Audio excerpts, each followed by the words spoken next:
Estamos esperando. Ahá! A Maria já estava de prontidão.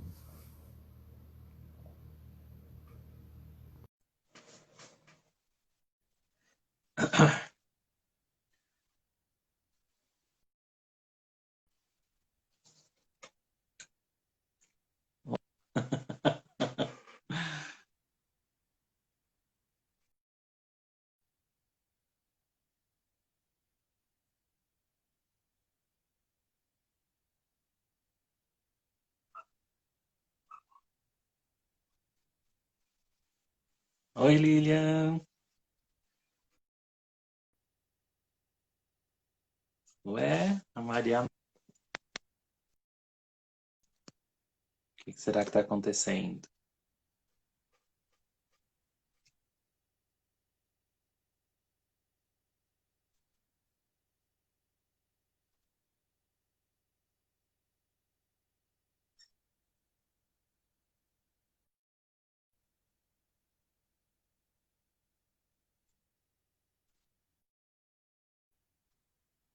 Bom dia.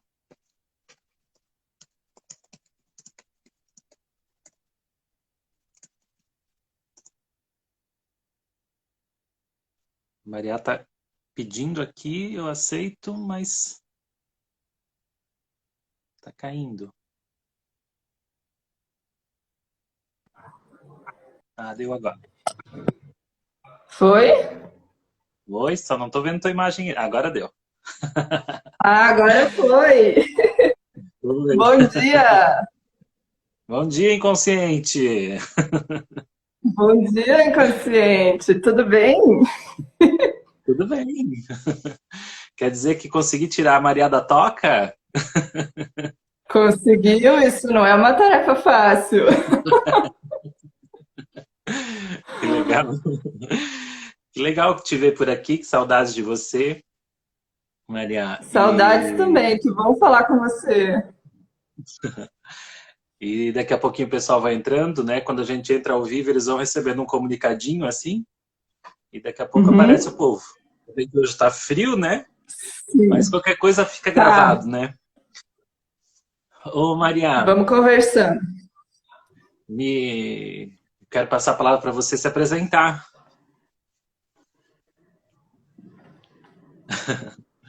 Se apresenta pra Peraí. gente. Quem é a Maria aí, no trajeto profissional dela?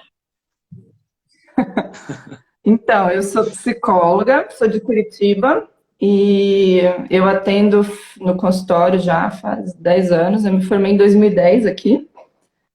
E depois disso eu fiz uma pós-graduação em neuropsicologia, mas assim, trabalhei um pouco na área, não atuo mais. E aí depois eu fui fazer a formação lá no Instituto Jungiano, junto com você, e já somos da mesma turma de formação. E, e desde então eu tô só no consultório, né? Eu também, assim, antes de estudar psicologia, eu já estudava um pouquinho de astrologia também. E Aham. junto com a alquimia, né, que é o tema que a gente vai falar hoje, acho que são as minhas duas grandes paixões, assim, nessa área de estudos, né? Que delícia. E acho que é isso, Ah, assim. quando é que você vai lançar um curso pra gente aí de introdução à astrologia, né? Tô esperando. É verdade, é uma boa ideia, né? Um curso de introdução para psicólogos, que tal? Todo o Isso. simbolismo, assim. Aham. Porque eu tenho, assim, gosto pela astrologia, mas não sei nada, né? Sei muito pouquinho, né? E adorar. Uhum. Então tá, Então, eu Maria. fiz uma página que eu até queria comentar aqui, né, no Instagram, para relacionar um pouquinho desse simbolismo da astrologia com a psicologia analítica, né? Então, quem tiver interesse pode dar uma olhada lá também. É Psique Estelar, o nome da página. Massa, já tô seguindo. Acho que a gente podia contextualizar um pouquinho desse tema alquimia, né, na psicologia. Quem sabe a gente podia começar assim, né? Pode ser, é um tema bem difícil, né? Sem contextualizar, vai ficar pior ainda. É, Até para o pessoal que está assistindo a gente conseguir entender por que se fala de alquimia em psicologia analítica, né? Sim, sim. Quando você mandou o convite para a gente falar aqui lá no grupo, né, e você pediu para cada um escolher um tema, tinha uma vozinha dentro da minha cabeça que dizia assim, vai lá, fala de alquimia, né? E eu dizia assim, não, não, alquimia é muito difícil, vou escolher outro tema.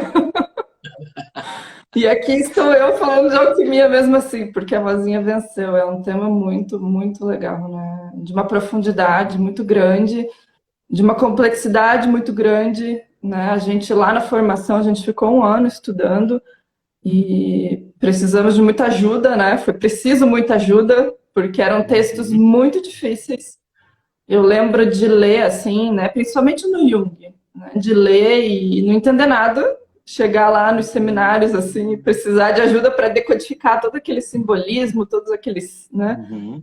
Aqueles conceitos. Então foi um trabalho duro, assim, mas acho que ao mesmo tempo muito rico, né? Porque a alquimia ela faz todo um paralelo, né, com o nosso trabalho no consultório. E ela foi a base, né, histórica que o Jung encontrou, né, para o trabalho dele com o inconsciente, para o que ele estava descobrindo e desenvolvendo ali na época.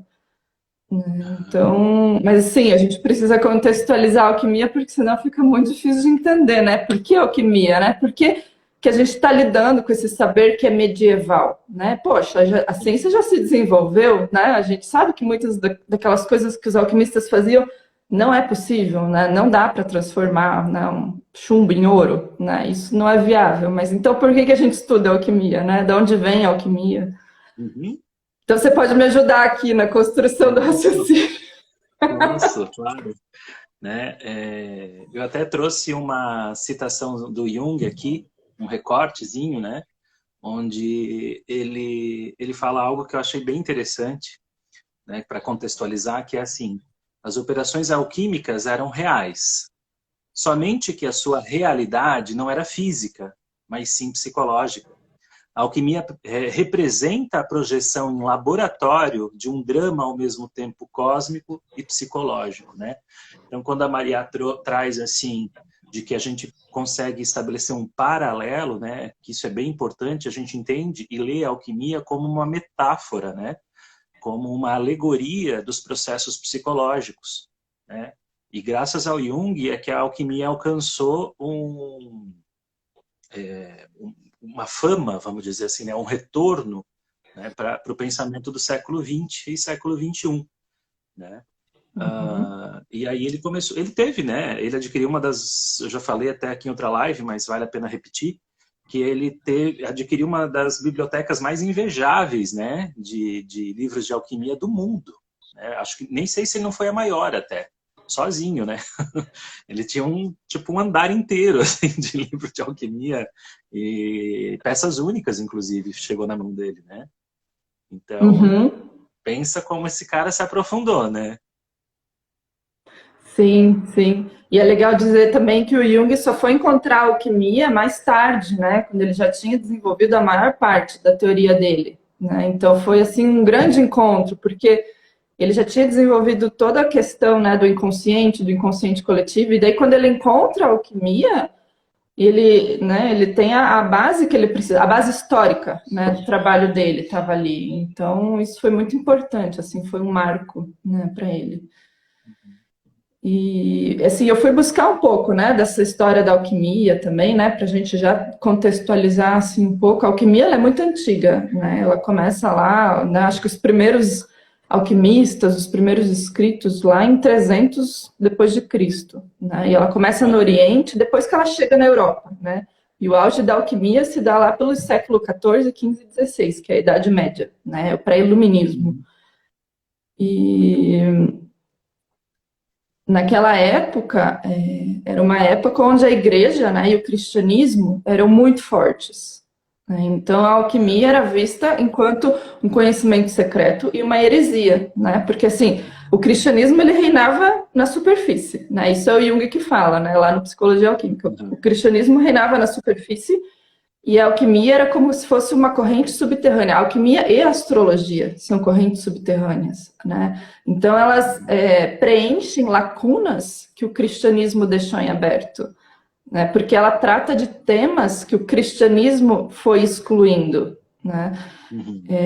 Qual é o grande tema da alquimia e da astrologia, né? É o corpo, é a matéria. E o que é o corpo e a matéria, né? É o que foi relacionado, o que o cristianismo depois relacionou com o mal, e também é o que tem relação com o feminino, né? Porque o feminino também tem essa relação com a natureza, né? Com o útero, é a mulher que dá a vida, né? O útero é um grande vaso alquímico. Então, são temáticas que o cristianismo excluiu e que a alquimia e a astrologia continuavam ali lidando, né? E são esses temas que fazem depois a conexão do que o Jung chama de corpo e espírito, né? Porque o cristianismo ele estava ali preocupado com as grandes questões espirituais, né? Com grandes conceitos e com a moral, né? Mas ele excluía todo esse outro lado, né, do que é o mal, do que é o feminino, do que é a natureza, né, a natureza dentro de nós, né, a nossa própria natureza interior, né. E isso aí numa época antes do iluminismo, né, corpo e espírito ainda estavam juntos, né, então o jeito que os alquimistas raciocinavam era um pouco diferente do nosso. Por isso que se diz que eles projetavam a própria psique na matéria, né? Porque eles não tinham essa questão do pensamento lógico, né? Que a gente tem hoje, né? Da análise. Então, tudo era projetado, né? E aí depois, quando veio o Renascimento e o Iluminismo, aí foi separado, né? Essa questão da razão e do corpo, né? E aí a gente começa com a ciência. Aí vem o materialismo científico. Acho bem interessante isso que você está trazendo, né? É importante a gente destacar que a projeção, né, psicológica, quanto mais desconhecido for o objeto, né, ou a situação, maior a probabilidade de haver uma projeção, ou seja, um conteúdo interno, né, aparecer como que do lado de fora, né? E como a matéria foi diabolizada, né, a matéria, o corpo, o feminino, o mal, né, isso foi segregado, né, foi dividido, então, né, pela mente cristã e construído uma muralha, né, enorme. Essa muralha ela ficou estabelecida e foi pregada por muito tempo, né? Então, nesse contexto, quando as pessoas iam entrar em contato com a matéria, eles estavam entrando em contato, na verdade, com um grande desconhecido, né? Então, se a gente pensar, os alquimistas, eles estavam, então vamos aprofundar. O que tem se a gente ficar quebrando essa matéria, né? Se a gente for transformando ela, onde é que a gente chega, né? Então essas questões começaram a surgir e a projeção começou a aparecer, né? Então é bem interessante isso que a Maria traz entre o cristianismo e a alquimia, né? E como a gente está falando de uma época pré-iluminista, né, a matéria ainda era desconhecida. Então, os alquimistas, no começo, né, eles eram os cientistas da época, né? Eles eram os químicos, eles eram os físicos, muitos eram médicos, né? Todas essas ciências, elas ainda estavam misturadas, né? Então, eles eram, ao mesmo tempo, astrólogos, médicos, químicos, né? E eles estavam tentando entender como é que a matéria funciona, né? Eles tinham aqueles laboratórios, né? E todos os procedimentos químicos. E aí, depois, a alquimia, né, por um lado, se desenvolveu na química, que a gente conhece hoje, e por outro lado, a parte metafísica, a parte espiritual, a gente tem encontrado na psicologia analítica, né, que é o que fala da alma, e um pouco na astrologia também, na própria antroposofia também tem um pezinho lá na alquimia, né? Então, essas duas vertentes foram separadas, né? A material, a física para a química, para a física também, para a medicina, e por outro lado, para essas outras, né, ciências do conhecimento humano. Verdade, né? Como a filosofia deu origem a muitas ciências, né? Como se ela fosse a essência do questionamento do pensamento, a gente poderia pensar na alquimia em algo paralelo a isso, né? Ela também foi, assim, a semente de várias outras ciências, né? Por exemplo, se a gente pensa, né, a química surgiu dali, né, o remédio, a ideia de algumas leis da física, né, todos esses derivados, então, foram surgindo a partir de questões e reflexões e constatações desses alquimistas. Porque, ao mesmo tempo que havia uma certa ideia de que havia uma participação deles no trabalho que eles estavam fazendo, né, que era um trabalho espiritual, não só na matéria, né, também ocorria as descobertas, né? Uhum. Sim, tiveram muitas descobertas, né, nessa área da química, mas o Jung fala, né, que tem uma frase dos alquimistas que diz: o meu ouro não é um ouro vulgar. Né? Então, assim, para o Jung, os alquimistas sabiam que todas aquelas experiências, elas não eram só com a matéria. Eles sabiam que por trás disso existia toda uma questão espiritual e anímica sendo trabalhada, né? E que a meta deles era outra. Não, a meta deles não é encontrar o ouro, né, físico, mas é o ouro simbólico, né, o ouro da consciência. Então eles, para o Jung, né, os alquimistas tinham essa consciência, né, já naquela época, né? E por isso que a alquimia é também considerada uma alegoria do cristianismo, né, e da meta cristã, daquilo que Cristo propôs, né, do desenvolvimento da consciência, do desenvolvimento dos valores, né, de elevar a nossa consciência a um nível superior, né. Os alquimistas também tinham essa mesma meta, né, mas eles levavam em conta esse lado que o cristianismo excluiu, né, da matéria, do corpo, do mal, do feminino. Por isso era considerado uma heresia. E tu me leva a uma segunda questão que a gente pode já ir se encaminhando para ela, que é, afinal de contas, né, do que se trata a alquimia, né? Vamos tecer algumas reflexões sobre isso? Então, né, o que é essa pedra filosofal, essa grande obra, esse elixir da longa vida, né? Então, daí a gente já começa a entrar na questão da alquimia hoje em dia, né? Qual que é a relevância para a psicologia, né? Para o nosso trabalho. Isso. Então tá, eu vou ler mais uma citação aqui, depois a gente vai comentando as palavras para você, Maria. O problema central da psicologia é a integração dos opostos. Isto é encontrado em todo lugar e em todos os níveis. Em Psicologia e Alquimia, né, na obra 12 do Jung, ocupei-me da integração de Satanás. Isto se realiza por meio de um processo simbólico muito complicado, que coincide, a grosso modo, com o processo psicológico da individuação. Em alquimia, esse processo se chama conjunção de dois princípios, o aconúncio, né? Eu acho que esse pequeno extrato aí da obra do Jung, né, fala desse, eu acho que ele sintetiza muito bem, né, quando ele diz do que se trata, então, a alquimia transpassada para a psicologia, né? E aí, Maria? Sim. Então, o Jung ele faz um paralelo, né, entre a opus alquímica e o processo de individuação, né? Então, opus alquímica, né, opus significa trabalho, né? Mas não é qualquer trabalho, seria um trabalho sagrado, um trabalho interior, né? Então, assim, a meta da opus alquímica seria a pedra filosofal, né? Ou seria o ouro, ou seria o elixir da longa vida, né? Nos tratados alquímicos eles têm essa meta, assim, eles têm várias imagens e vários nomes para essa meta, mas é sempre a mesma meta, né? Que em psicologia a gente pode dizer que é a meta também do processo de individuação, né? Ou da cura, ou de se tornar cada vez mais aquilo que a gente é, né?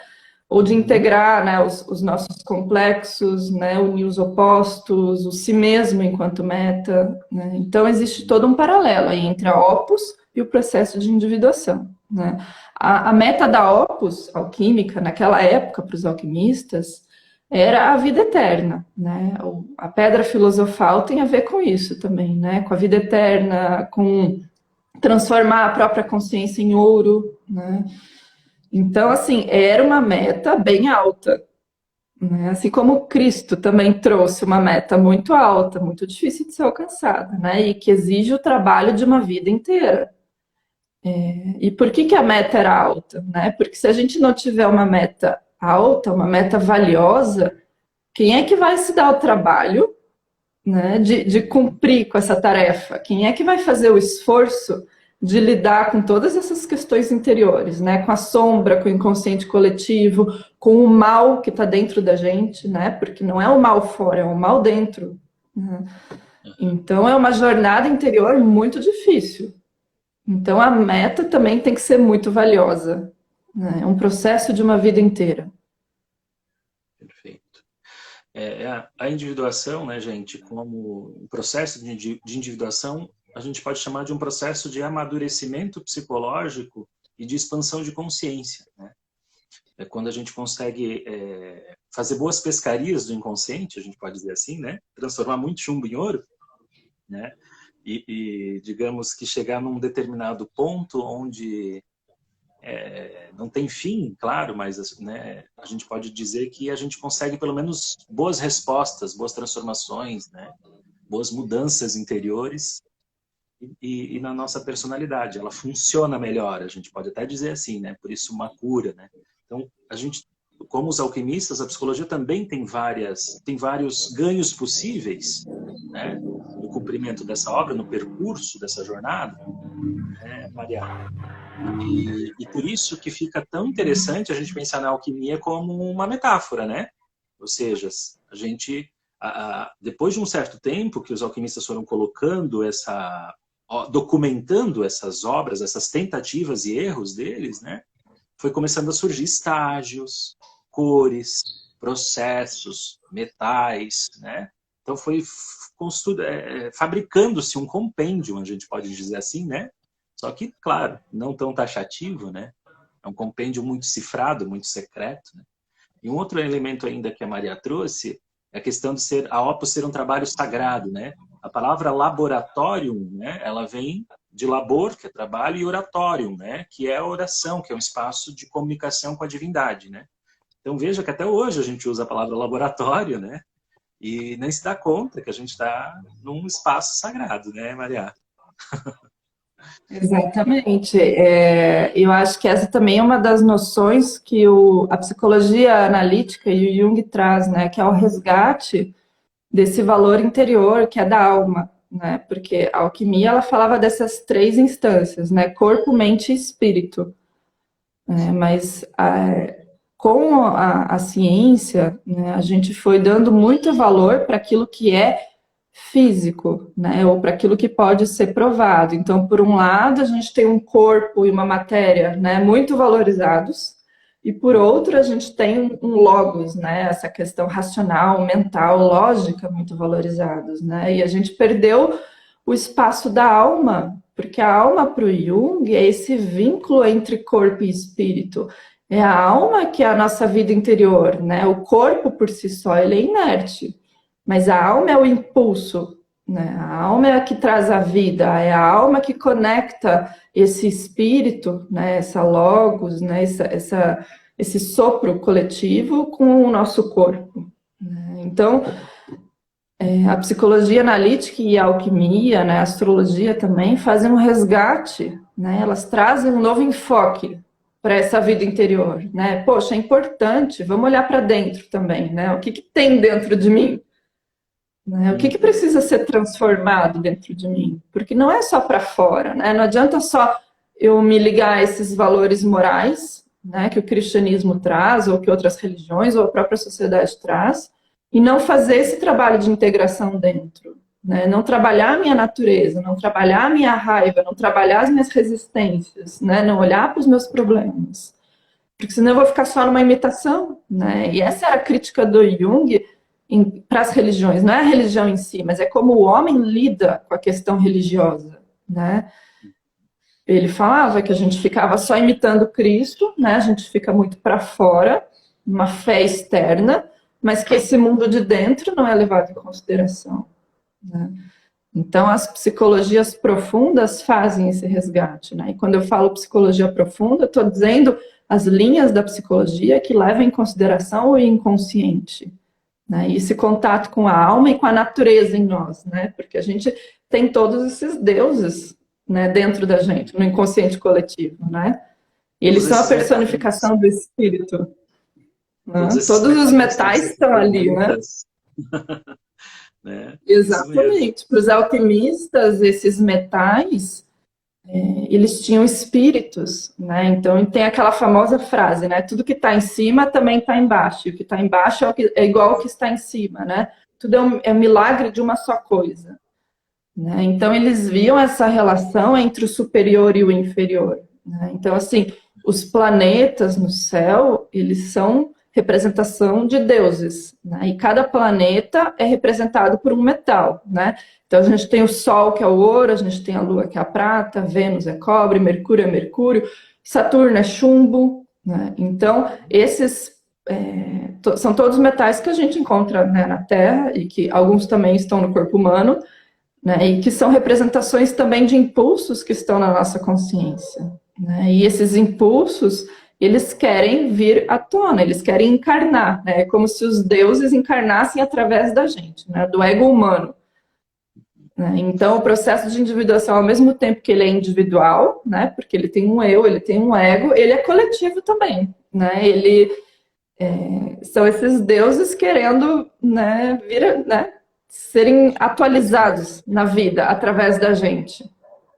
Se a gente pensar que o cristianismo, então, separou as pessoas da matéria, né?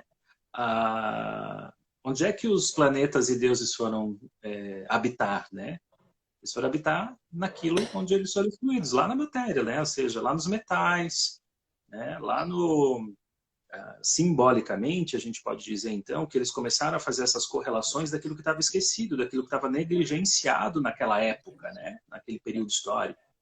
E sendo assim, cada vez que eles iam mexer com um metal, né, literalmente no seu laboratório, eles estavam mexendo com uma virtude, né, eles tinham que ter certo preparo, cuidado, autorização, né? Por isso tinham que orar, né, porque o processo todo ele só se dava com permissão divina, né, o concedente. Então, tem todo sempre uma relação entre a matéria literal, que ele está mexendo, e com algo espiritual. E por isso, juntando esses opostos, né, a gente vai chegando na obra, na grande obra. Isso. E como é que cada um, enquanto indivíduo, vai dar conta disso, né? Como é que esse impulso do ferro, por exemplo, né, na astrologia, ferro tem relação com o planeta Marte, que tem a ver com o nosso impulso, né, com a nossa força, com a nossa agressividade, né? Assim como o ouro tem a ver com o sol, né? Com o espírito, com aquilo que a gente busca integrar, com a nossa identidade, né? Então, cada planeta, cada aspecto, como é que isso se dá em mim, né? Quando você faz lá o teu mapa astral, na verdade você está olhando como é que essas forças estão dentro de você, né? Porque cada um tem essas forças em diferentes medidas. Né? Cada um tem esses elementos dentro de si, né? A alquimia falava dos 4 elementos, né? Fogo, terra, água e ar.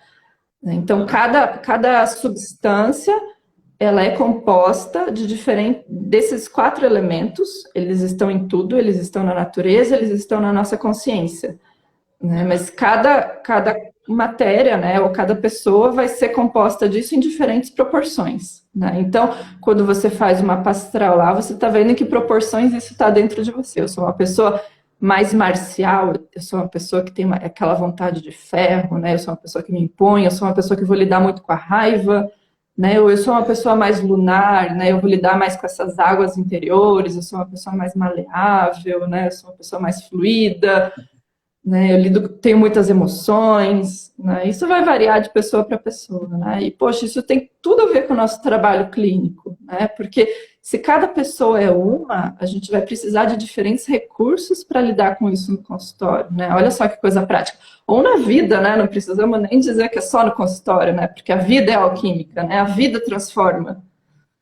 Né? Então, os alquimistas, uma coisa que eu achei interessante é que eles tinham alguns alquimistas tinham fornos com mais de 40 bocas no laboratório, né? Mais de 40 tipos de fogo, né? Para cozinhar diferentes tipos de substâncias, né? E não é só o cozimento, né? Eles tinham outras formas, né, de lidar com a matéria, né? Tudo que a gente conhece da química hoje, né, da sublimação, da resfriação, da separação dos elementos, né, tudo isso eles faziam. Mas cada elemento precisava ser tratado de um jeito, né? Assim como cada complexo nosso, cada emoção também precisa ser tratada de um jeito, né? Então, assim, a gente não pode, por exemplo, pegar uma raiva nossa, né? Assim, poxa, eu sou uma pessoa que tem muita raiva, eu sou uma pessoa que tem esse fogo muito alto, né? Eu não posso, então, cozinhar isso num banho-maria, por exemplo, né? Onde é um tipo de procedimento que vai esquentando aos pouquinhos. Se eu estou lidando com uma raiva, se eu estou lidando com uma energia que tem um fogo muito alto, eu preciso resfriar aquilo, né? E não aquecer. Agora, se eu estou lidando, por exemplo, com um problema, né? O problema são posições fixas, né? Ou com um complexo também, né? O complexo é um nó ali inconsciente, né? Cheio de ideias e emoções, né? Envolvidos. Aham. Então, se eu estou Uma lidando com pedra. um problema, se eu estou lidando com isso, talvez o banho-maria seja o ideal, porque daí eu vou dissolvendo aquilo, eu uso um fogo, né? E aí eu vou dissolvendo aquilo aos pouquinhos, aquilo vai amolecendo, e aí eu tenho uma matéria que é possível de ser trabalhada, né? Então o Hillman fala que quando alguém vem e conta sobre um problema, conta sobre uma dificuldade, no próprio complexo, no próprio problema, já existe uma energia que é a intensidade emocional da questão, que transforma. Então, só o fato de eu falar, de eu expor, eu já estou lidando com o fogo, né? Eu já estou transformando aquela questão. Porque o fogo, ele vem da própria natureza, né? Mas o que a gente faz no consultório? A gente acelera isso, né? A gente põe um fogo extra ali para cozinhar um pouco mais rápido, né? Porque a própria vida já é transformativa, né? Esse fogo já existe na vida, na natureza, nas coisas, né? Mas é um tempo muito mais longo. Então, se eu fizer um trabalho direcionado, né? Se eu botar um fogo extra, se eu colocar alguns procedimentos extras, essa transformação vai se dar de um jeito muito mais rápido, muito mais intenso. E mesmo assim vai ser o trabalho de uma vida inteira, né? Não é que a gente vai trabalhar tudo isso, né? A nossa personalidade, as nossas questões em 1 ou 2 anos, né? Mas não vai levar, né, para sempre. Então, Muito, essa é a metáfora do fogo, né? Eu acho uma metáfora muito bonita, assim, né? Da alquimia, e que eu acho que tem muito da prática, né? No nosso trabalho, assim, no consultório, e no nosso trabalho na vida também, né? Essa muito questão de ir legal. cozinhando.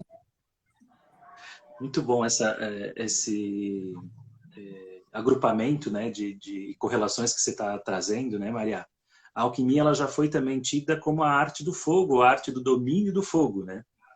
E nesse sentido, né, ter 40 fornos ou bocas diferentes para a gente pensar em cozimentos diferentes, né, para cada situação, para cada metal, para cada substância, né? Agora, quando a Maria transforma isso, né, ela recolhe isso como um aspecto psíquico, né? Começa a ficar muito mais fácil da gente entender o quanto a alquimia está correlacionada mesmo a algo psíquico, né? Então, quando a gente pensa num complexo X e não no Y, né, que a base é raiva, ou que a base é vergonha, ou que a base é muito sólida, né? A gente vai precisar de níveis de intensidade diferentes, né? De fogos diferentes. E quando a Maria também traz essa questão do aceleramento no consultório, né? Desse processo, eu diria que além do aceleramento, é uma compreensão de qual aplicabilidade agora, né, de qual operação alquímica precisa ser realizada para determinada situação, porque a vida ela dá para a gente uma série de transformações. O problema é que às vezes a gente pode usar a operação errada, né? Aí a gente pode queimar a substância, ou ela nunca se transformar porque o fogo é pouco, né? Ou matar antes do tempo, enfim, muita coisa pode acontecer, né, Maria? E aí, na análise, a gente tem a possibilidade, eu diria um pouco melhor, né, de olhar mais atentamente para o processo, porque ali é um laboratório, né? Ali a gente tem o Sim, vaso alquímico protegido para a operação se realizar, né? sim, e isso é uma coisa, né, do próprio fogo, porque é difícil sustentar o fogo, né? O fogo é uma arte. Né? É difícil manter o fogo num nível, que, como você falou, né, que ele não se apague, mas que ele também não seja alto demais e não nos queime, né, ou que a gente também não queime o paciente que está ali. Uhum. Né? Então, exige todo um preparo aí, né, interior, exige um domínio de técnica, né. Dizem que, ó, não estou querendo puxar sardinha, né, para as mulheres, mas as mulheres eram as grandes responsáveis, né, na história de cuidar do Sim. fogo, né. As mulheres e nas tribos, os líderes espirituais, né, os xamãs, são figuras que sempre foram associadas ao fogo e ao cuidado com o fogo, né, ao manter esse fogo aceso. Haviam E rituais agora a para se gente também, apoiar no enquanto fogo, né? analista. E para se preservar o fogo, né? Bom, haja Uhum, vista a Hestia, né? A deusa grega, que é, né? Portanto, uma mulher, não é um deus, é uma deusa, né? Que era a protetora do uhum. fogo, né? As Vistais depois, né? Que eram as sacerdotisas, enfim. A gente tem bastante elementos do feminino como cuidadoras desse fogo, né? Sim. E que E bom, você afinal. comentou do vaso alquímico. Pode Acho que ser. é um outro símbolo, né, para a gente explorar, assim, importante no trabalho interior, né, no trabalho com o fogo, porque é um fogo que precisa ser, como você falou, cuidado, né, é um fogo que precisa ser contido para que ele possa transformar, né. Então a gente vai precisar de vasos, né? A gente vai precisar de algo, né, onde esse Um processo recipiente, possa né? acontecer. Aham. Então, a terapia, né, o espaço terapêutico, ele é um grande vaso alquímico, né? Assim como os químicos, hoje em dia, também precisam dos vasos para fazer as operações químicas lá, né? Eles não podem fazer em qualquer lugar, né? Para substâncias se transformarem, eles precisam lá, né, das retortas, dos alambiques. E para o nosso Uhum. trabalho é a mesma coisa, né? O nosso vaso alquímico é aquilo que acontece, né, e que fica contido dentro do processo, né, de terapia ali, né, no consultório, né, por isso o sigilo também, né, uma questão que eu achei interessante do vaso alquímico é que a gente não pode manejar todo o sofrimento, né? A gente não pode manejar toda a personalidade. Então, quando o paciente vem e traz uma questão para ser trabalhada, a gente está tirando um pedacinho daquela emoção, né? Um pedacinho daquilo que ela é, da natureza dela, e colocando dentro desse vaso para ser transformado. Uma, Né? uma Então, amostra. o vaso ajuda a conter. Hum? Digo, esse pedacinho é uma amostra, né? E entra na ideia de semelhante, né? Afeta semelhante, né? Também é uma das regras aí da alquimia. Sim, sim. E o vaso também tem, assim, os alquimistas diziam que o vaso tinha que ser fechado, né, hermeticamente fechado. Nada pode escapar lá enquanto a substância está sendo transformada, né. Então essa é outra imagem que eu acho bonita, porque enquanto a gente está lidando com uma questão que é muito sensível, muito delicada, né, talvez seja importante a gente conter isso dentro da gente antes de sair falando, né, antes de sair espalhando, contando para as pessoas, né? É como um bolo que está ali crescendo dentro do forno, né? Se você abre antes da hora, aquilo vai murchar, não vai se desenvolver como deveria, né? Ou como uma ferida que está cicatrizando. Se você tira o curativo, ela vai ser infectada, né? Vai entrar bactéria ali. Né? Então, as questões com as nossas emoções, com o nosso desenvolvimento interior, também é assim, né? Até um certo ponto. Depois que aquilo está maduro, a gente pode abrir, né? A gente deve abrir, porque aquilo que a gente trabalha, né, as nossas emoções, os nossos sentimentos, as nossas qualidades, precisa ser visto, precisa ser integrado, né, na nossa personalidade.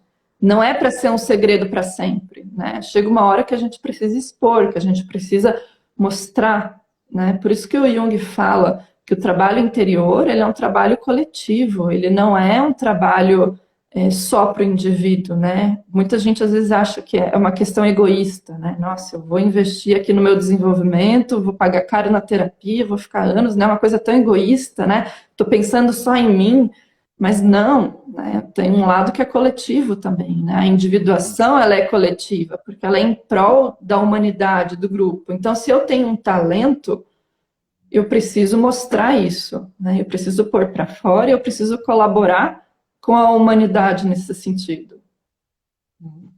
Então, né, ainda no vaso alquímico, né, gente, o próprio analista, ele se torna, então, para a pessoa que ele está analisando, um vaso, né, onde ele recebe, né, da pessoa todos os conteúdos. Né? Quando você vai lá despejar um líquido na jarra, a jarra diz assim, não, esse eu não quero. Não, esse não pode, está muito quente, está muito frio, não, né? Então, tem que ser um vaso isento, tem que ser um vaso sem julgamento, né?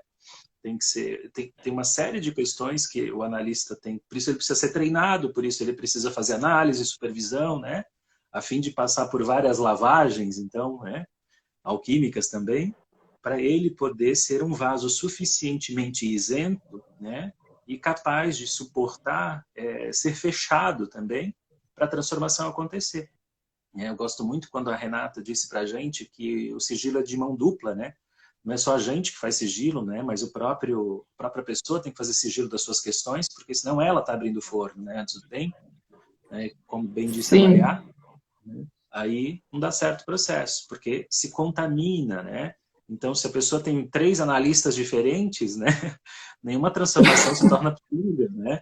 Ela vai na cartomante, vai no analista, e vai no coach, vai no... né? Então, e ela tenta trabalhar a mesma questão de formas abrindo o tempo todo, né? O fogo não vai ser suficiente. Né? Pode não haver nenhuma transformação. Né? Sim, essa imagem que você trouxe, ela está em algumas pranchas alquímicas, né? A imagem do banho, né? A imagem é quando a gente usa água. Então, assim, quando um paciente vem, aquilo que a gente né? A matéria que a gente é composta, a nossa personalidade, as nossas qualidades, elas vão se misturar com aquilo que o paciente é, porque a gente está junto no processo, né? Por isso que o Jung diz que aquilo que a gente transforma muito mais do que aquilo que a gente fala para o paciente. Né?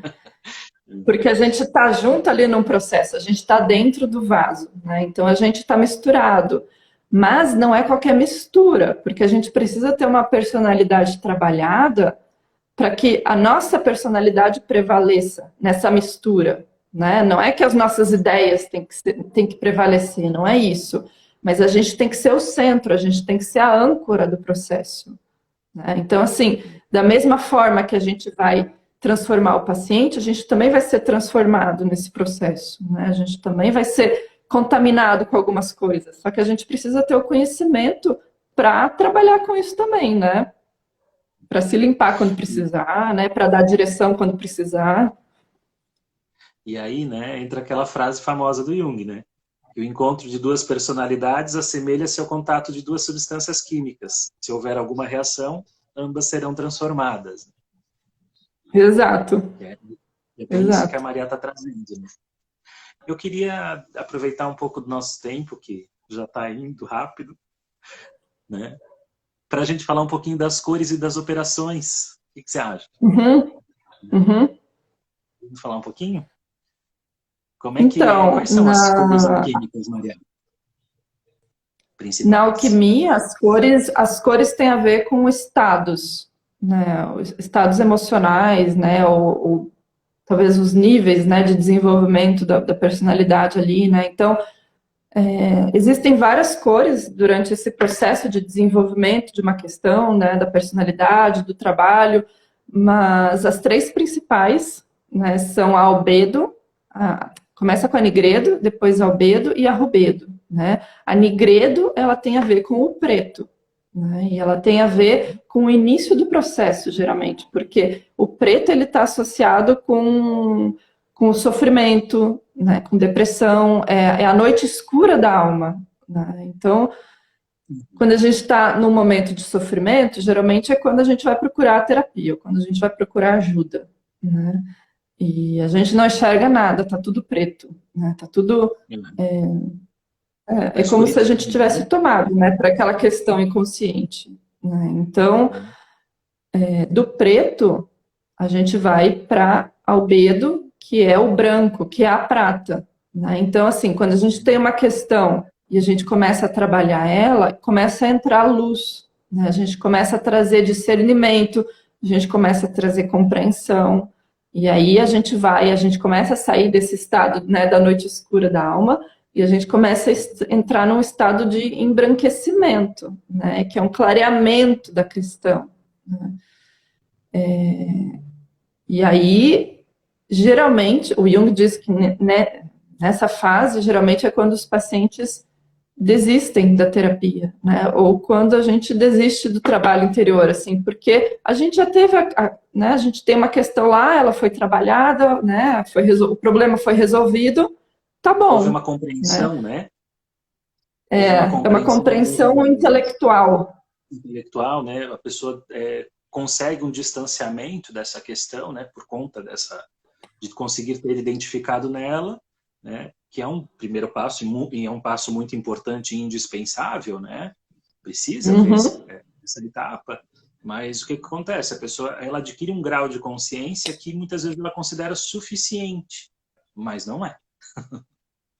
Que aí temos uma terceira cor, né, Maria? Então, daí entra a questão da rubedo, né? Que é o vermelho, né? E a rubedo seria um dos últimos estágios, né? E ele tem a ver com a vitalidade, né? Com a vida, com o sangue, né? O vermelho é a cor do sangue, porque é quando a gente consegue integrar aquela questão e trazer para a prática, né? Então a gente pode pensar nesse ciclo assim, nigredo, albedo, rubedo, num sentido menor, quando a gente tem um problema, ele vai passar por essas três fases, mas a gente pode pensar também num sentido maior, que é o trabalho com a nossa própria personalidade num todo, né? Então, o Jung diz que esse trabalho maior, essa opus magnum, né, que é a transformação da nossa personalidade, da nossa identidade enquanto um todo, ela nunca se completa. Mas existem processos e ciclos menores dentro disso, né, que daí são de questões específicas, né, de problemas, de partes nossas que vão se transformando ali aos poucos, né, e que passam por esse processo, né, do negro para o branco para o vermelho. Tem a ver com isso. Bem interessante, né?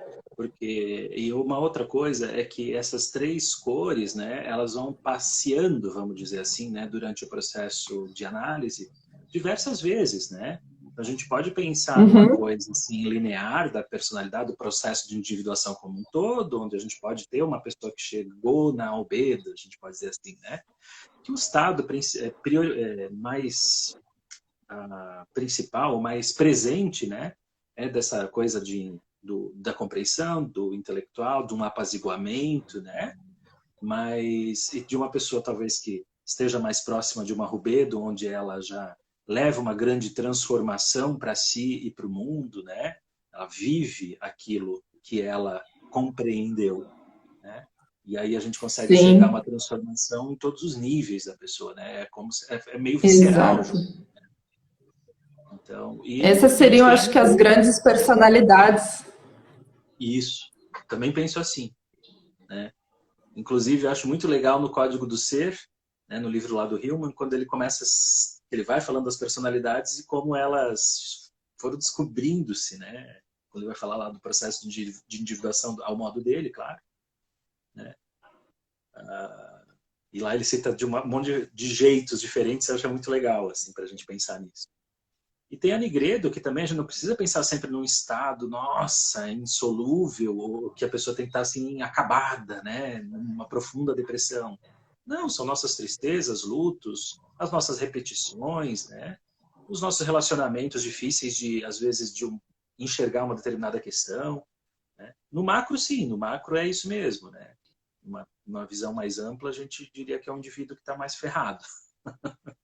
Mas a gente precisa estar Sim. ferrado para poder Num sentido se maior, é descobrir, tudo né? aquilo que é obscuro, né? Tudo aquilo que é escuro para a gente, que a gente não enxerga, que a gente não compreende, né? E aí a gente pensa que a hora que a gente. Porque se é cíclico, a hora que uma questão chega na rubedo, naturalmente ela volta para nigredo, né? A gente volta para o início, mas não num sentido circular, num sentido de espiral, porque a gente vai aprofundando aquela questão, né? Então, quando a gente chega, né, num clareamento, quando a gente chega numa compreensão intelectual e que a gente consegue integrar isso, né, usar na prática, naturalmente isso vai se tornar obscuro de novo em alguns aspectos. E aí a gente volta lá para o começo, né? E aí entra de novo a importância do fogo, né? Porque para a gente levar uma questão que está obscura, que está preta, né, para uma claridade um pouco maior, a gente precisa do fogo, né? É o fogo que vai fazendo essa transformação. Então, se a gente tem um fogo fraco, essa questão ela começa a clarear e volta para o preto, porque o preto ele é muito forte, ele é muito pesado, né? Então a gente precisa de um fogo alto às vezes ali para transformar, né? Então assim não é uma coisa linear, né? A gente começa a clarear, escurece de novo, né? É aquela pessoa assim, poxa, eu comecei a terapia, comecei a melhorar, de repente estou me sentindo mal de novo, né? Aí dou mais uma melhoradinha, volto a ficar ansioso, né? É natural esse movimento, assim, né? Até que eu consigo, depois de muito esforço, depois de muito, né, de muito me transformar, chegar num nível mais estável, né? Onde eu já estou me sentindo mais estável, né? O inconsciente, as minhas emoções, as minhas questões já não me afetam tanto, sempre vão afetar, mas eu já tenho um ego mais, né, bem estabelecido, eu já consigo me distanciar das questões, né? Então, esse por si só já é um trabalho bem longo, né, no Eu achei bem processo. precioso isso que você trouxe, né? Porque a gente escuta muito na análise assim, ai, voltei. Voltei tudo que eu tinha progredido, né? E não se preocupe, não voltou, você está fazendo um novo giro, uma nova volta, né? Isso, Vai ter que repetir a operação várias vezes, né? Mas se você não tivesse feito as anteriores, você não vai chegar nunca também. Então, elas se somam, né? Então, as repetições, elas não são tão iguaizinhas assim, quando a gente fala da vida não, da gente, né? Ela sempre tem uma diferençazinha, vamos dizer assim, né?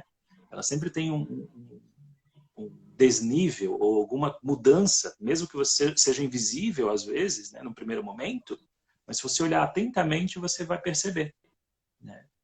E aí a somatória dessas várias transformações pode chegar numa unio mentalis, né? Uma união dos primeiros opostos, que é a albedo, que a gente está falando, né? Essa é a primeira conjunção de sim, opostos. sim. E para uma cor se transformar na outra, vamos dizer assim, para o processo seguir, né, existem várias operações alquímicas, né, Maria? Sim, sim. A gente falou um pouco, né, dessa questão do fogo, porque o fogo é aquilo que ajuda a secar, né, o que os alquimistas chamavam de calcinação, né, quando a gente usa do fogo para secar uma questão. Então, quando a gente tem, por exemplo, um problema, né, um problema é uma posição fixa e ele precisa, às vezes, ser dissolvido, né? A gente pode usar tanto o fogo, dependendo do material que, né, está sendo trabalhado ali, quanto a água, né? A água também ajuda a dissolver essas questões, né? Que é o que eles chamam de solúcio, né? Então a gente dissolve uma posição fixa, a gente dissolve uma teimosia interior, né? A gente dissolve um jeito unilateral de ver uma questão, né? E a solúcio, né, que é essa operação da água, ela tem a ver com a nigredo também, porque quando a gente dissolve uma questão, a gente perde a referência, né? A gente fica no escuro. Poxa, o que aconteceu? Eu fui invadido aqui, né? Eu fui inundado, né? Uma parte minha foi dissolvida, né? E depois entra a coagulácio, né? Que é a operação alquímica que tem a ver com a terra, né? Então, assim, eu dissolvo um ponto de vista, eu dissolvo uma teimosia interior e depois eu vou coagular isso em algo mais essencial. Então, assim, eu dissolvi ali a minha teimosia, né, digamos, aí eu uso o fogo para transformar isso, para evaporar o excesso de água, evaporar o excesso de emoção, e eu vou ficar com aquilo que é essencial, né, que os alquimistas diziam que era a cinza, né? Então, quando uma substância é queimada, restam as cinzas, que é aquilo que importa, é aquilo que é essencial, é aquilo que é transcendental, né, de alguma maneira. E isso pode ser uma parte minha também, né? Tô falando aqui de uma forma simbólica, Claro. né? E que a própria cinza, né? Depois a gente pensa, né? Por que que eles colocam lá um desenho de uma fênix lá numa prancha, né? do que tem a ver, né? Então, fala justamente, né? Calcináceo apareceu, queimou, deixou o essencial para um renascimento, né? Renascimento das cinzas aí. Não preciso descartar tudo, né? Acho que é entender aquilo que tem de bom em cada questão, né? E aquilo que a gente pode aproveitar, né? A gente muda o que precisa ser mudado, mas algo disso, existe um valor em cada uma dessas questões, né? Que a gente precisa saber enxergar, né? Geralmente está lá na nossa sombra. Uhum. Além dessas operações, ainda tem a sublimácio, né, que é o ar, que é o olhar do alto, né, que é a racionalização, que é a conceituação, que ela também é importante, né? Ela não é... A gente, às vezes, fala do ponto de vista, assim, de combate ao conceito e à razão, mas não é um combate, né? Ela participa do processo, que ela não pode se tornar exclusiva no processo, né? Então, ela está inclusa, né? Tem a sublimácio, tem a mortificácio, onde a gente precisa que as coisas morram dentro de nós, né?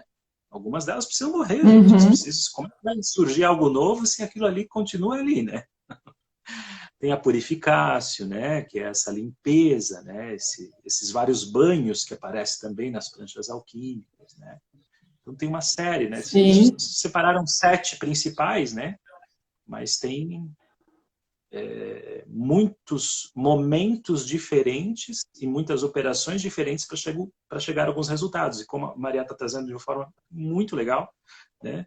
Tem problemas que vão exigir a solução, vão exigir água, vão exigir emoção, vão exigir calma, né? Nesse manejo, né? Um fogo mais brando. E tem momentos onde vai precisar aquecer o fogo, né? A pessoa não está se tocando que aquilo está incomodando ela, que aquele problema é grande e ela está negligenciando. Aí o analista vai ter que botar fogo lá para a pessoa... Vai precisar de umas marteladas, né? Não de um banho-maria, a gente precisa dar umas marteladas mesmo. Né? Então, é aí que essas operações vão aparecendo, né? Eu acho que vale ainda ressaltar que a alquimia ela quase que se transformou, então, numa anatomia da mente, né? Numa anatomia da psique, né, Maria? Sim. É como se fosse assim, enquanto a gente tem o atlas do corpo humano, onde estão os ossos, onde estão os órgãos, né? A gente também o Jung acabou compilando, né? E no mapa que ele estabeleceu para a psique, estabeleceu, né, mais ou menos, né? Porque ele não é sistemático assim, nem deve ser. Ele vai colocando algumas orientações, né? Alguns ordenadores. E a alquimia ela aparece como um mapeamento, né? Metafórico, então, dessa psique.